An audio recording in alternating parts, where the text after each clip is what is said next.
الرحيم الحمد لله الذي جعل الحمد مفتاح ذكره وسببا للمزيد من فضله ودليلا على آلائه وعظمته لا تدركه العيون بمشاهدة العيان ولكن تدركه القلوب بحقائق الإيمان. الصلاة والسلام على سيدنا ونبينا وشفيع ذنوبنا وحبيب قلوبنا وطبيب نفوسنا مولانا وقضانا بالقاسم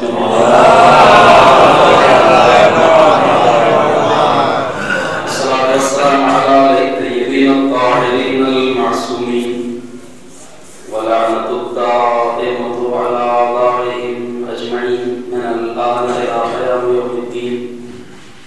آمين يا رب العالمين. أما بعد فقد قال الله سبحانه تبارك وتعالى بسم الله الرحمن الرحيم اقرأ باسم ربك الذي خلق خلق الإنسان من قلم اقرأ وربك الأكرم الذي علم بالقلم علم الإنسان ما لم يعلم سبق الله.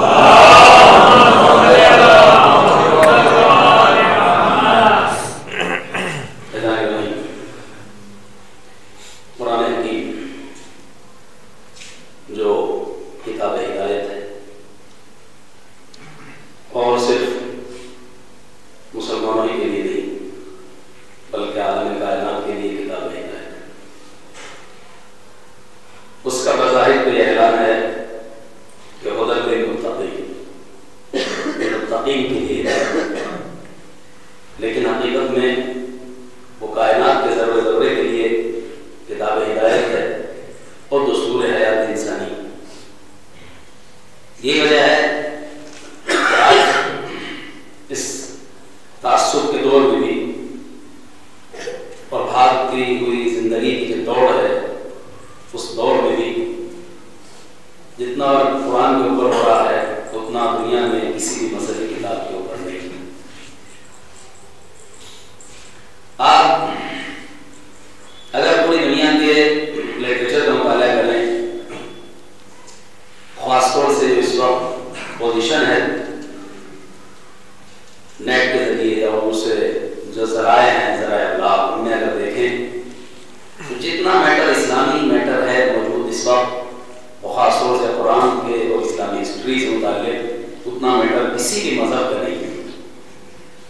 یہ خالی کہنے والی باتیں نہیں ہیں، اس کو پریکٹیکل میں لانے کی بات ہے. جو کہہ رہا ہوں آپ اس کو خالی لفظ نہ سمجھیے بلکہ اس کو خود تجربہ کر کے دیکھیے. اور خاص طور سے تشیع کا یعنی ہمارا اپنا شیعہ افراد کا جتنا میٹر ہے اتنا دوسرے مذاہب تو بہت دور کی بات فرقوں کا بھی نہیں مذاہب کا بھی. اس کی بنیادی وجہ ہیں، بنیادی کچھ اصول ہیں. ان اصول میں اصول یہ بھی ہے کہ ہمارا سلسلہ ہدایت رکا نہیں. جہاں سلسلہ ہدایت رک جاتا ہے وہاں ترقی بھی رک جاتی ہے، اور جہاں سلسلہ ہدایت رکا ہی نہیں تو ظاہر ہے کہ وہ تو آگے بڑھنا ہی ہے. ہمیں اللہ کا شکر ادا کرنا چاہیے کہ ہمارا سلسلہ ہدایت ابھی تک نہیں رکا ہے، اور آج بھی کوئی ہمارا رہبر پردہ ہدایت میں بیٹھ کر خالی نگرانی ہی نہیں بلکہ ہمارے ہدایت کے مرحلوں کو آگے بڑھا رہا ہے. اس کا بنیادی فائدہ جو ملا وہ یہ کہ کہیں پر تو بالکل بریک لگ گیا ہے، کہیں کوئی مذاہب ایک دم فرسودہ ہو گئے ہیں، پرانے ہو گئے ہیں، ان کے پاس کچھ نہیں رہا تو اب لے دے کر ایک چیز رہی کہ کچھ نہیں ہے تو چلو اسلام کی شبیہ اسلام کی امیج خراب کی جائے، چاہے وہ فلموں کے ذریعے ہو، چاہے وہ کارٹونز کے ذریعے ہو یا دوسروں چیزوں کے ذریعے ہو. اس لیے جب اپنا میٹر نہیں رہا تو دوسروں کے اوپر کیچڑ اچھالنے والی بات صرف رہ گئی. تو ہمیں اللہ کا شکر ادا کرنا چاہیے کہ خدا نے ہمیں کتاب ہدایت جیسی عظیم ترین کتاب ہمارے حوالے کی، اور اسے بھی صرف کتاب ہی بنا کے نہیں چھوڑا بلکہ اس کے ساتھ کچھ گائیڈ بھی دیے، اس کے کچھ وارث بھی دیے، اس کو کچھ سمجھانے والے بھی دیے. تو یہ اس کا کرم ہے، اس کا فیض ہے جس کا جتنا